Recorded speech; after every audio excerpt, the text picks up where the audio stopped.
జేబులు కొట్టే కేసా? నేను జేబులు కొట్టానే కాని మీ పోలీసులాగా కడుపులు కొట్టలేదు, ప్రాణాలు తీయలేదు.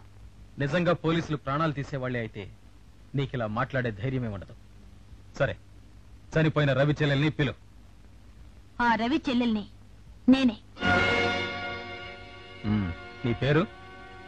రాణి. ఏ ఈ ఇంట్లో మిగతా వాళ్ళని కూడా చంపితే ప్రమోషన్ ఇస్తానన్నాడా బాపినీడు? బాపినీడా? ఏ ఎప్పుడు ఆ పేరు కూడా వినలేదా? బాపినీడికి నీ అన్నయ్య చావుకి సంబంధం ఏమిటి? బతుకున్నప్పుడు మా అన్నయ్య ఆ నీచుడి కోసమే హత్యలు చేశాడు. మా కోసం మంచిగా మారాడని తెలిసి మీ పోలీసుల ద్వారా మా అన్నయ్యను చంపించాడు. ఎప్పటికైనా ఆ నీచుడి మీద ప్రతీకారం తీర్చుకుంటాను. వాడి చావు నా కళ్ళ చూస్తాను. అంటే నీ ప్రతీకారం కోసం నిజాయితీ పరులైన ఇద్దరు పోలీసుల జీవితాల్ని బలి తీసుకుంటావా? వాళ్ళు నిజాయితీ పరులా కాదు, హంతకులు. బాపినేడు మోచేతి నీళ్ల కోసం కక్కుర్తిపడిన కుక్కలు. వాళ్ళెవరో తెలుసా? ఒకరు మా నాన్న, మరొకరు మా చిన్నాన్న. వాళ్ళు ప్రాణాలు తీసే హంతకులు కారు. నీతికి నిజాయితీకి నిలిచే సిన్సియర్ పోలీసులు. నా మాట విను. నువ్వు సాక్ష్యం చెప్తే ఆ బాపినేడు కుట్రని బట్టబయలు చేస్తాను. అక్కర్లేదు, నా పగ నేనే తీర్చుకుంటాను. ఆ బాపినేడు ఎంతకైనా సమర్థుడు. నేను ఎదురు తిరిగానని తెలిసిన రోజున తప్పకుండా నన్ను చంపి తీరుతాడు. రాణి, మీ అన్నయ్య చావుకి కారణమైన వాళ్ళ మీద నీకెంత కడుపు మంటుందో, మా వాళ్ళని అపనిందల పాలు చేసిన వాళ్ళ అంతు చూడాల్సిన బాధ్యత నాకు అంతే ఉంది. ప్లీజ్ నా మాట విని నాతో చేయగలవు. నేను నీకు రక్షణ కల్పిస్తాను.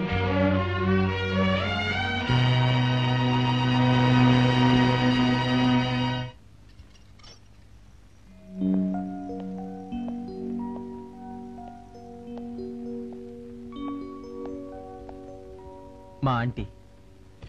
నమస్కారం అండి. రాణి, ఇక నుంచి ఇది నీ ఇల్లు అనుకో. ఇక నీకేం భయం లేదు. లోపలికెళ్ళు. రాణి, ఓ చిన్న రిక్వెస్ట్. పోలీసులు దొంగలు ఒకటైపోయారని జనం అనుకోకుండా ఉండడానికి నువ్వు కటింగ్లు మానేస్తే బాగుంటుంది. అలాగే. ఒరే, ఎవరు అమ్మాయి? మనకు కావాల్సిన అమ్మాయి.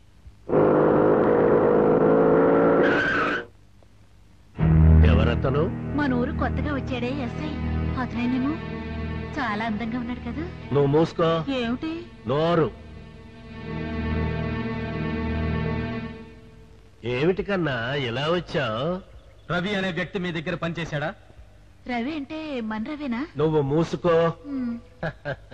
చూడు కన్నా, నా కంపెనీలలో, నా ఫ్యాక్టరీలలో, నా కళాపీఠాలలో అన్నింటిలోనూ కలిపి 12,000 మంది పనిచేస్తున్నారు. వాళ్ళల్లో రవి ఎవడో నాకెలా తెలుస్తుంది కన్నా? నో, మీరు అబద్ధం చెప్తున్నారు. అతను మీ దగ్గరే పనిచేసేవాడని అతని చెల్లెలు చెప్పింది. ఆమెపై మీరు అత్యాచారం కూడా చెయ్యబోయినట్టు చెప్పింది. శివోహం. శివ శివ, ఏమిటి దారుణం, ఎందుకీ అభాండం? చూడు కన్నా, పెద్దవాళ్లతో వ్యవహరించేటప్పుడు మంచి చెడు తెలుసుకుని మాట్లాడడం మర్యాద నాయన. మీకు అతను తెలుసో తెలీదో త్వరలోనే నిరూపిస్తాను.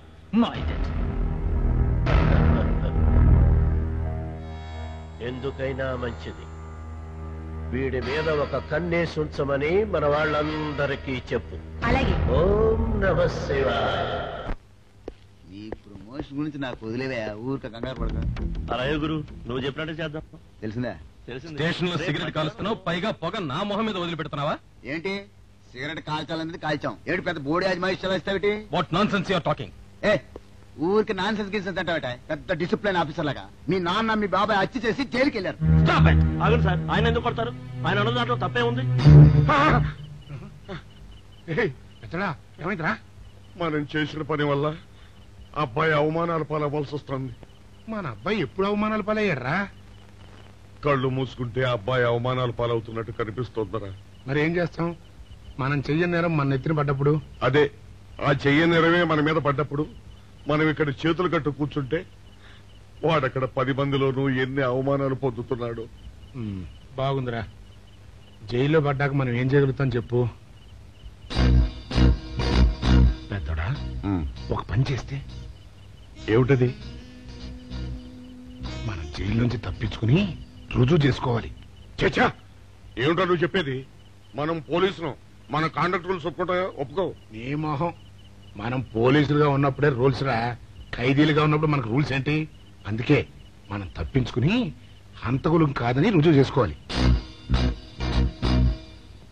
అంతేనంటావా? అంతేరా. కానీ ఎలాగా తప్పించుకునేది? దానికి నేను ఒక ప్లాన్ చెప్తాను కదా.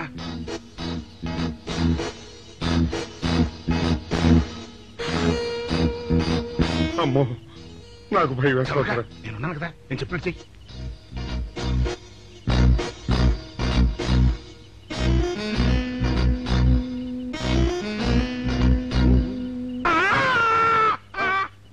కాపాడండి, కాపాడండి, కొట్టుకుంటున్నాడు, కాపాడండి, కాపాడండి, అయ్యయ్యో, అయ్యయ్యో, కాపాడండి, కాపాడండి, కాపాడండి. వాళ్ళు వస్తున్నారు, గట్టిగా కొట్టుకో. అయ్యో, మూర్తురాలతో కొట్టుకుంటున్నాడు, కాపాడండి, కాపాడండి, రండి, అయ్యయ్యో, కాపాడండి, రండి బాబు, రండి, రండి. ఆ తాళాలు వాడి చేతిలో పెట్టండి బాబు. మంచినీళ్ళు పడరావా?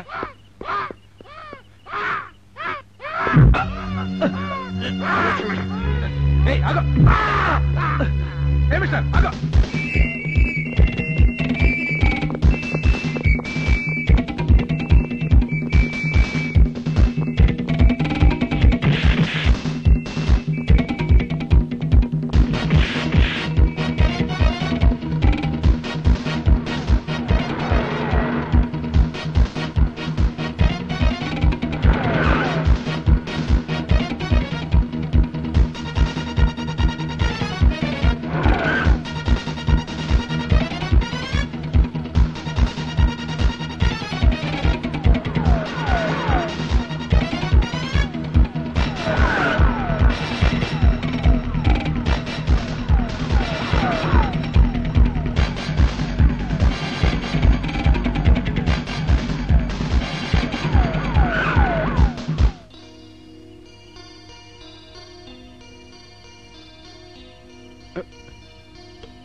చిన్నాడా, రైటర్ గారి తాళం వేసింది ఇట్లా. ఆ రవి గారి చావు గురించి తెలుసుకోవాలంటే ఈ రైటర్ గారిని కలుసుకోక తప్పదురా.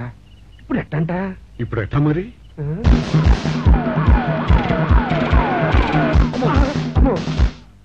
నో, తప్పించుకుపోయిన వాళ్ళు ఖైదీలు మాత్రమే కాదు, మాజీ పోలీసులు కూడా. వాళ్ళు తప్పించుకోవడానికి పోలీస్ డిపార్ట్మెంట్ కూడా సాయం చేసిందని ప్రెస్ అభిప్రాయపడుతోంది. అది నిజం కాదు సార్. మీ మాట నేను నమ్మొచ్చు, కానీ press subordinates number. So mister Vijay, వెంటనే వాళ్ళని వెతికి పట్టుకోండి. వాళ్ళని పట్టుకున్న వాళ్ళకి బహుమతిస్తామని పేపర్లో ప్రకటించండి. ఈ పారిపోయిన ఆనందరావు సుందర్రావుని పట్టుకుంటా ప్రమోషన్ సంపాదిస్తా. వాళ్ళు బయటికి వచ్చి రవిని ఎవరు చంపారు అని విచారణ మొదలు పెడతారంటావా? అదే సార్ నా భయం.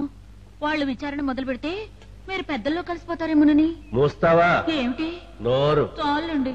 భైరవా, సార్, శత్రువు మనల్ని ఎలా దెబ్బతీయాలా అని ఆలోచించే లోపే వాళ్లను దెబ్బతీయడం నా అలవాటు. భైరవ, వాళ్ళిద్దరినీ ఓ కంట కనిపెడుతూ ఉండు. సమయాన్ని బట్టి పెద్దల్లో కలిపేద్దాం. ఓం నమః శివాయ.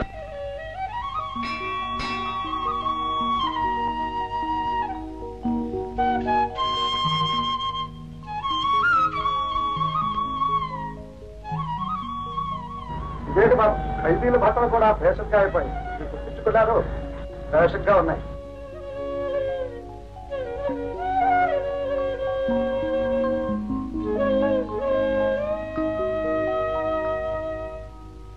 పెద్దడా పెద్దడా, ఆకలి దంచేస్తుందిరా, ఇంకొంచెం ప్రసాదం పెట్టమని అడుగుదామా? ఒరే చిన్నాడా, ప్రసాదం పలహారంలాగా తినాలి కానీ అన్నంలాగా తినకూడదురా. ఇంకా పెట్టమంటే ఇది కూడా లాక్కుంటారు. కూర్చొని తిందాం పద. ఒరే, కావాలంటే నాది కూడా కొంచెం తిను. పెట్టరా, ఆకలి వస్తుంది. చిన్నాడా, బుజ్జిగాడు. అమ్మో, మన్ని పట్టుకోవడానికి వస్తున్నట్టున్నాడు రా. అక్కడ లాక్కుందాం.